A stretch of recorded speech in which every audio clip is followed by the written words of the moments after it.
Sudáfrica. Es una isla que nunca hubiese sido demasiado conocida, a no ser que durante siglos fue el sitio donde hay allí una base naval, un manicomio, un leprosario y una prisión. Es una isla en el corazón de Sudáfrica. Lo que hizo significante a esa isla es que fue el hogar de uno de los prisioneros políticos más famosos del mundo, Nelson Mandela, quien falleciera en el año 2013.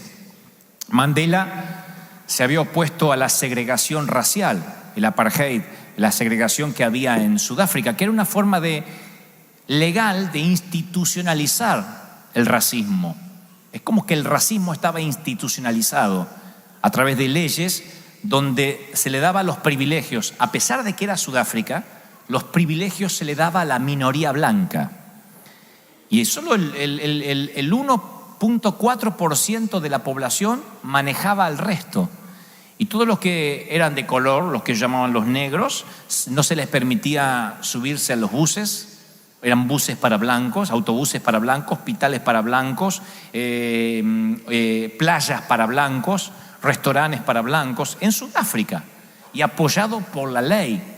Entonces fue una discriminación que duró muchísimos años.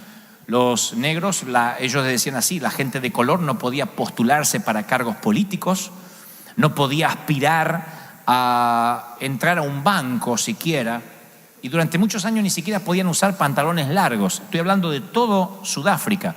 El gobierno había decidido que los blancos no tenían por qué soportar a los de color en el mismo vecindario. Estaba legalizado el racismo. Y Mandela, descendiente de la realeza, Mandela no era un indigente, nació con sangre real, tuvo una educación en los mejores colegios, aprendiendo varios idiomas, y como hijo de madre cristiana, a pesar de que su padre era polígamo y tenía varias mujeres, su mamá era cristiana, una cristiana devota, metodista. Él también, Mandela de pequeño, adoptó la fe de su mamá y amó a Dios con todo el corazón y amó también a la gente. Y siendo un joven abogado, Mandela empezó a experimentar humillaciones. Yo leía parte de la historia ayer y hoy por la mañana, donde decía que siendo un abogado y perteneciendo a la realeza o siendo descendiente de nobles, vivía unas humillaciones terribles, absolutas, a tal punto de en cierta ocasión orinarse encima, puesto que recorriendo todos los baños públicos no lo dejaban entrar a ninguno porque le decían que era un negro y los negros no podían orinar donde los blancos lo hacían. Hablo de Sudáfrica, no hablo de los Estados Unidos hace muchos años atrás. A mediados de los 50, Mandela era un revolucionario porque él empezó a luchar, es como que se encendió un fuego sagrado en su interior a partir de las humillaciones que él mismo vivía. Él decía, si siendo yo un abogado, teniendo cierto apellido importante en Sudáfrica, vivo esto, imagino lo que mis hermanos menos afortunados deben vivir. Así que comenzó en Nelson una llama sagrada, se encendió en él para luchar, para liberar a su país del apartheid, liberarlo de lo que era el racismo institucionalizado. Y empezó a luchar y empezó a pelear. Y le decían para los mediados de los 50 que Mandela era la esperanza para el pueblo sudafricano. Pero claro, el gobierno se veía venir lo que podía ocasionar Mandela. Era un líder nato. Y en 1962 se lo acusa de alta traición y lo arrestan, lo procesan y lo envían a esta isla, la isla Robben, durante los siguientes 27 años. 27 años. Sé que la mayoría conoce la historia. Ustedes dirán, ¿pero vinimos a aprender historia o nos va a predicar, pastor? Pero tiene que ver con lo que les voy a decir. 27 años, donde solo pudo mirar el mundo a través de las rejas. Estoy hablando de estar preso. 27 años privado de la libertad. Y mientras que Mandela estaba privado de la libertad, en más de una ocasión se habrá preguntado, siendo un cristiano devoto, si eso era parte del plan de Dios. Es una pregunta noble, lógica. ¿Será esto plan de Dios? ¿Puede Dios hacer algo bueno de esto? Encima que quiero hacer las cosas bien. Y tal vez tú te lo preguntaste en alguna ocasión, en este peregrinar por la vida.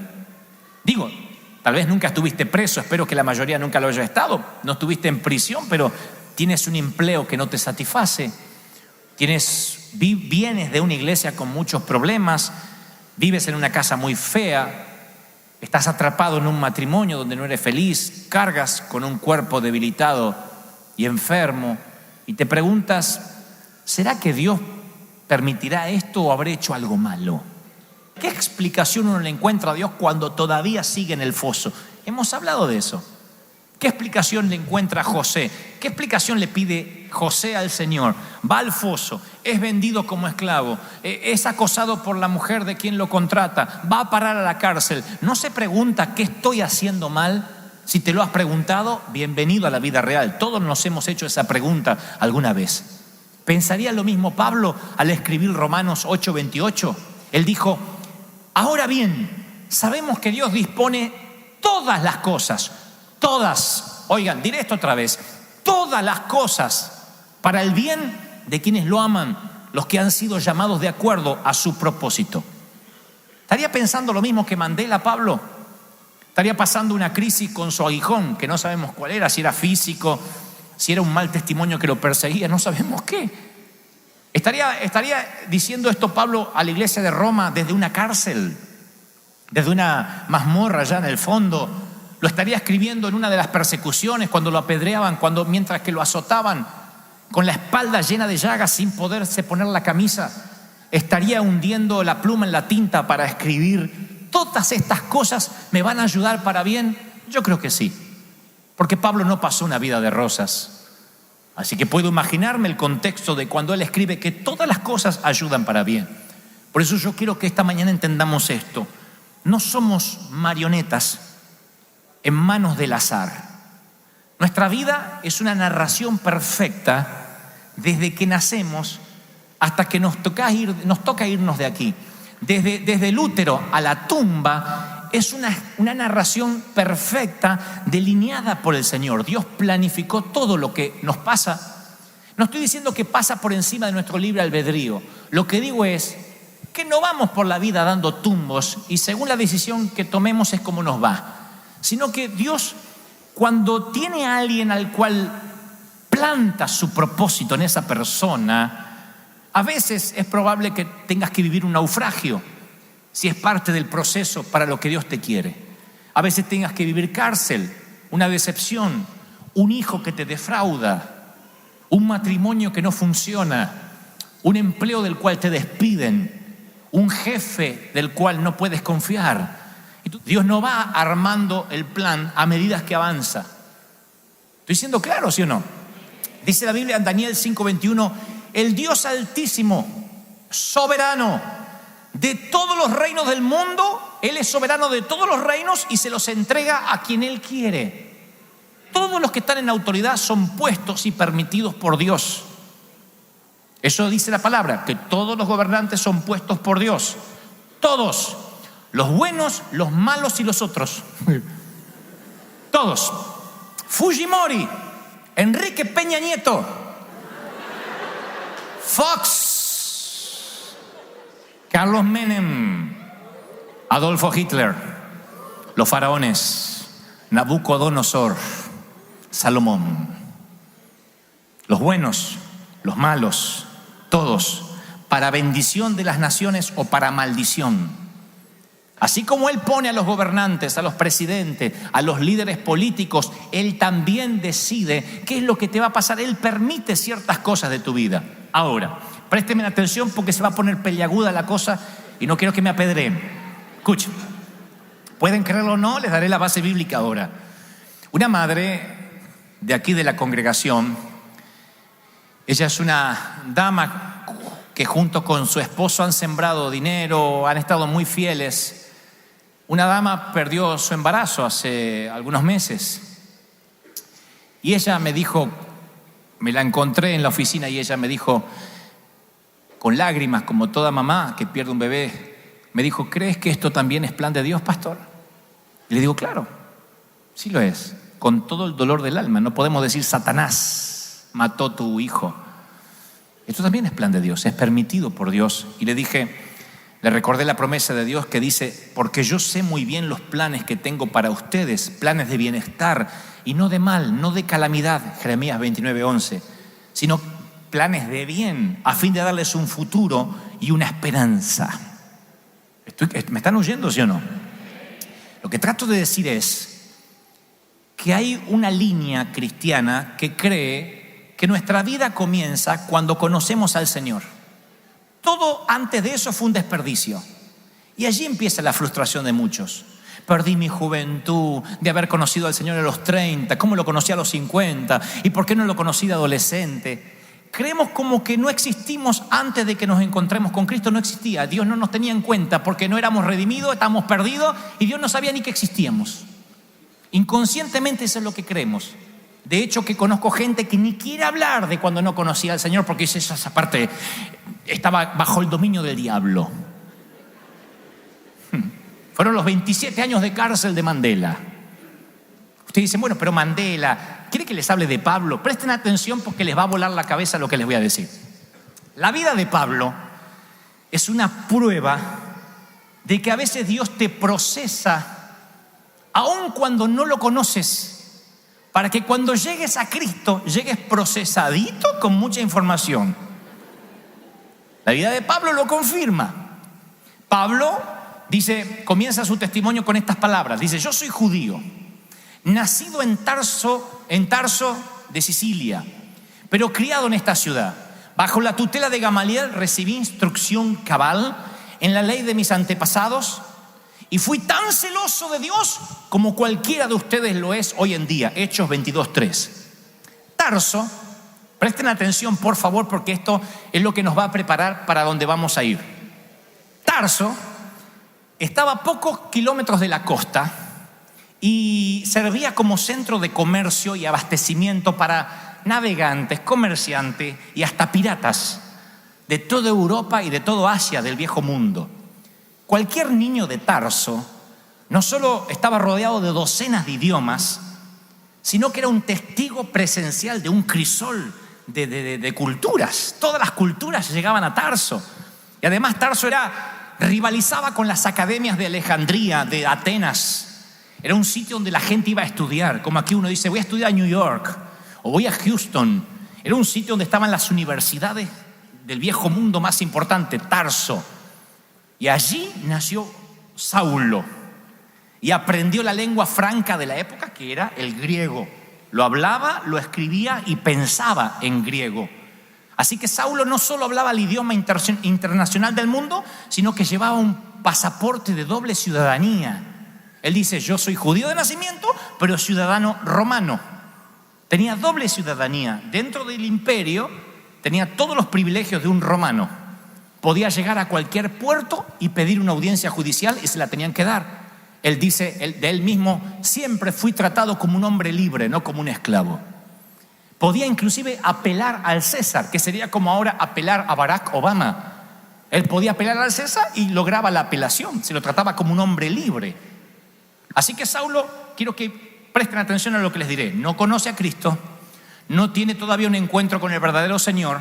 Habla perfecto hebreo, habla griego, es un académico, tiene una preparación increíble, pero no obstante sus padres lo envían a Jerusalén a estudiar y tiene todo lo que un misionero podría necesitar: conocimiento cultural, dominio lingüístico, documentos para viajar y un oficio para ganarse la vida y, como él mismo dice más tarde, no ser de carga para nadie. Yo me pago mis gastos. No me decía qué ofrenda me van a dar, él se pagaba los gastos. Nunca fue un parásito, nunca estuvo pensando a ver si me dan algo. Él decía: yo me gano mi sustento para no ser carga. Sabía fabricar, no sé, cuando no predicaba y cuando no lo apedreaban o no lo metían en la cárcel, fabricaba carpas. Esto va para alguien que dice: quiero servir tiempo completo para Dios. Y este hombre no sé cómo se las arreglaba, vendía carpas y mientras que lo apedreaban decía: no me quieren comprar una carpa, y porque tenía que vivir. Así que Saulo se va a estudiar a Jerusalén. Y no es cualquier estudiante, es un estudiante extraordinario. ¿Cómo lo sé? Dice Pablo, cuando ya se transforma en Pablo, más adelante le dice a los Gálatas: en la práctica del judaísmo yo aventajaba a mis contemporáneos. en mi celo exagerado de las tradiciones de mis antepasados. Ya Dios estaba procesando a Saulo. Ustedes dirán, ¿y qué desperdicio? ¿No? ¿Por qué en vez de Judas no fue Saulo uno de los discípulos? Pero Dios dijo, para mi plan no necesito tenerlo al lado de mi hijo. Necesito que mientras que los discípulos están allí asombrándose por la pesca milagrosa o por las resurrecciones de Jesús, necesito que mientras tanto esté estudiando, se esté preparando. Y tuvo una etapa difícil Pablo en su vida. Pablo en su momento dice, yo perseguía a muerte a los cristianos, los echaba en la cárcel a hombres o mujeres por igual. Saulo arrancó a los esposos de los hogares, separó las madres de los hijos, derramó sangre de los discípulos. ¿Cómo Dios va a usar un tipo así para promover su nombre? La pregunta es otra vez inminente. ¿Puede Dios hacer algo bueno con lo malo? ¿Cuántos creen que sí? Yo lo creo, si no yo no estaría acá. ¿Puede Dios usar lo que el mundo desprecia y hacer algo bueno? Claro que sí. Si no, nosotros no estaríamos acá. Dios puede tomar lo que Él quiere y transformarlo. ¿Cuántos creen en ese Dios? Y Pablo sigue diciendo, sucedió que a eso del mediodía, cuando me acercaba a Damasco, una luz cayó delante mío, caí al suelo y una voz me dijo, Saulo, Saulo, ¿por qué me persigues? Y en una sola caída, así, ¡tac!, Jesús transformó a un Saulo con licencia para matar en un campeón de la misericordia. Pablo escribiría historias llenas de gracia. Ahora hundiría la pluma en el frasco de tinta de su propio corazón. Porque, damas y caballeros, Pablo aprendió griego en las calles de Tarso, conoció el oficio de fabricar carpas con su padre, estudió la Torá a los pies de Gamaliel, pero solo aprendió misericordia cuando Jesús lo visitó y se encontró con él camino a Damasco. Y entonces significa que todas las cosas obraron juntas para bien. El Señor no necesitaba un ignorante, necesitaba un hombre que hablara griego, que se supiera sustentar solo, que pudiera cruzar todas las fronteras sin problema. Necesitaba un misionero preparado. Y entonces dijo, no lo quiero ahí al lado de Pedro y al lado de los discípulos escuchando a mi hijo. Me lo voy a preparar y me lo voy a capacitar. Necesito que tenga tanta pasión que sea capaz de matar. Después le reubico la visión y en vez de matar gente va a matar demonios. Pero necesito que sea un tipo apasionado. Y ahora Pablo, lleno de Dios, escucha esta revelación, lleno del Señor, ahora completamente cambiado, se transforma en ese apóstol que nosotros conocemos, que había estudiado, que se había preparado, y ahora él está listo para emprender. Él se siente que ni siquiera tiene lo que hace falta, pero tiene mucho más que hasta los propios discípulos que estuvieron a los pies de Cristo. Tiene preparación, tiene capacidad. Mi querido, todos esos malos jefes que tuviste, los despidos, los colapsos nerviosos, los meses en una cama de hospital, el divorcio, las crisis en el matrimonio, las buenas oportunidades, las malas decisiones, las enfermedades, mezcladas, cocinadas, batidas, son puestas en el horno por Dios. Y Dios dice, tengo un plan con esta persona. Y nosotros cuando estamos en el horno quemándonos nos preguntamos si acaso todos estos ingredientes van a resultar en algo que valga la pena poner en la mesa. Y cuando, como una dama que cocina, titis, suena el horno, el microondas, saca el pastel. Y para los que no sabemos cocinar, que solo vimos los huevos, el desastre y la harina, dicen, no puede ser, ¿el horno hizo eso? Y nos dicen nuestras mamás o nuestra esposa, no, yo lo hice. ¿Y cómo sabías que al mezclar esto con lo otro iba a dar este pastel? Es porque desde el inicio, antes de que el pastel me viera, yo ya estaba viendo el pastel. Antes de que Saulo me conociera, yo ya estaba viendo a Saulo. Antes de que tú vinieras a River Church, Dios ya te estaba viendo, te conoció. Él sabía de ti. ¡Aleluya! ¿Por qué digo esto? Porque cuando entendemos esto, redime tu pasado. Hay gente aquí que dice, yo lo que lamento es haber perdido tanto tiempo en aquella iglesia, con ese pastor. ¡No! Dios necesitó que pases por esa iglesia. Dios necesitó que pases por ese matrimonio. Dios necesitó que pases por esa etapa de desierto, de cárcel. Necesitó que pasaras por esa enfermedad, lo necesitó. A Mandela lo confinaron a una celda de 2 metros por 2 metros con una ventana que daba al patio. Tenía una mesa, un colchón, pueden ver hasta la foto si googlean en Wikipedia, y 3 mantas, un colchón que se ganó después de 10 años, antes dormía en una manta, y un balde que podía salivar, hacer sus necesidades o afeitarse. Él podía decidir en qué lo iba a usar. 27 años comiendo comidas a base de maíz, crema de mazamorra a la mañana, de almuerzo, y cena choclo, maíz. Mandela se despertaba a las 5 de la mañana, picaba piedras todo el día y paraba a las 5 de la tarde. A las 8 tenía que estar dormido. Y la discriminación continuaba en prisión. Los presos negros tenían que usar pantalones cortos y jamás podían comer pan. 27 años tuvo Mandela allí y Dios usó la cárcel para procesarlo. Él leyó todos los libros que pudo. Estuve investigando esta mañana, leyó al novelista ruso León Tolstoy, leyó al premio Nobel de Literatura John Steinbeck, leyó a la inglesa Daphne du Maurier, que era hija de un francés, a quien luego Hitchcock llevara sus mejores obras al cine. Y de allí Mandela se refinó. Aprendió poesía, el arte de la negociación. Tenía un estilo cinematográfico para pararse, para hablar. Aprendió el arte de la oratoria solo leyendo libros en la prisión. Perfeccionó su capacidad para negociar y perdonar. Y durante 27 años, todas las mañanas hizo 100 lagartijas y 200 abdominales. ¿Escucharon, maridos? No esperes ir a prisión. Se ganó el favor de los guardias. Los guardias les pagaban para que molestasen a los negros. Pero contaría Mandela luego en su biografía: me gané el favor de los guardias leyéndoles la Biblia y discutiendo sobre temas teológicos. Los desafiaba y les decía: demuéstrame que no hay Dios y yo les demostraré que sí lo hay.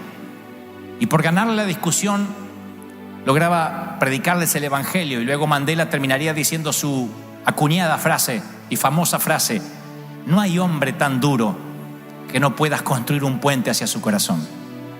27 años predicándole a toda la isla Robben, teniendo favor con todos, comiendo maíz, desayunando maíz, cenando maíz y leyendo todos los libros, novelas y ficción que le permitían leer porque los negros no tenían permitido leer. Pero el favor con los guardias hacía que le pasaran algunos libros, y lo que él tenía, así sea ficción, novelas, sirvió para ser un hombre refinado, culto. 27 años después, Mandela tiene 72 años y es liberado. Y la prensa sale a buscarlo pensando encontrar a un hombre resentido. Pero la prensa titula: no hay resentimiento en Mandela, es un hombre refinado, como si hubiese salido de una gran universidad. Otro dijo, un famoso dramaturgo, dijo: si no hubiese sabido que Mandela estuvo confinado a la cárcel, habría pensado que estudió en Harvard. Maneja idiomas, negocia, tiene una paz que no he visto en los ojos de otro hombre. Mandela nunca permitió que el rencor lo destruyera. Es un hombre refinado, distinto al que conocimos. A los 4 años de ser liberado, Mandela es electo presidente y acabó con el apartheid en Sudáfrica. Acabó con la discriminación racial y condujo a la libertad a su país. Oigan esto, River Church. Dios necesitaba un líder inteligente, educado, que dominara el arte de la paciencia, que nunca perdiera los estribos, y por eso formó a Mandela 27 años en la prisión. Necesitaba un misionero transcultural que hablara griego, que cruzara fronteras, supiera de memoria la Torá, porque no iba a poder portar Biblias, ni Pentateuco, ni nada, y que fuera capaz de mantenerse a sí mismo para no ser una carga para la iglesia. Y resignó a Pablo de no tenerlo entre sus discípulos para formarlo como Saulo el perseguidor, porque Dios desde el inicio de la creación tenía agendado en determinada fecha salirle al encuentro a Saulo camino a Damasco y transformarle la vida para que él fundamente los designios y la doctrina de la iglesia por la cual mi iglesia crecerá. No fue Pedro, no fue Juan, no fue Tadeo, no fue Bartolomé, fue Pablo, aquel que Dios eligió antes que Saulo eligiera a Dios. ¿Y tú? ¿Qué me dices de ti? El Creador sabía las necesidades de la generación contemporánea a ti. Sabía qué tipo de gente y de líder iba a necesitar cuando tú vivieras. Qué tipo de madera de hombre o de mujer se iba a necesitar para estos tiempos. Y entonces la Biblia dice: somos hechura de Dios, creados en Cristo Jesús para buenas obras, las cuales dispuso de antemano, a fin de que la pongamos en práctica. Lo que trato de decirte es que desde antes de conocer a Dios, aun cuando eras un borracho, te divorciabas, estabas perdido, aún así Dios te estaba procesando para ser lo que hoy eres, precisamente para un momento como este. Eres parte de un plan. Si la historia de Mandela y la de Pablo no te convence, entonces no sé qué más decirte. Eres parte de un plan.